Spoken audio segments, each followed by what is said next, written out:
বলা হয় যিনি দুর্গা তিনি কৃষ্ণ, এই দুয়ে কোনো পার্থক্য নেই। দুর্গা অধিষ্ঠাত্রী দেবী এই কথাটি উচ্চারিত হয় জগন্নাথ দেবের সমস্ত পূজা পদ্ধতিতে। তাই তো জগন্নাথ দেবকে নোলক পরিয়ে রাখা হয়, অঙ্গে জড়ানো হয় তার শাড়ি। রামনবমী এবং জন্মাষ্টমীর আগের দিন জগন্নাথকে নিবেদন করা হয় জেউর ভোগ। যে জেউর ফল খাওয়ানো হয় উৎকলে, অর্থাৎ উড়িষ্যাতে কেবলমাত্র আসন্ন প্রসবা নারীকে। জগন্নাথের বীজ মন্ত্রে বিষ্ণু এবং দুর্গা দুজনেই আছেন। বলা হয় বিমলা ভৈরবী যাত্রা জগন্নাস্তু ভৈরবম।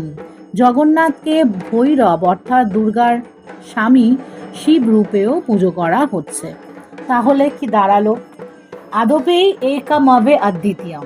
যিনি কৃষ্ণ তিনি যদি দুর্গা হন, তিনি তো কালীও, তিনি আবার রামকৃষ্ণ, তিনি লোকনাথ, তিনি শ্রী চৈতন্য। আমরা যতই ৩৩ কোটি দেবদেবীকে পুজো করি না কেন, ঈশ্বর একজনই।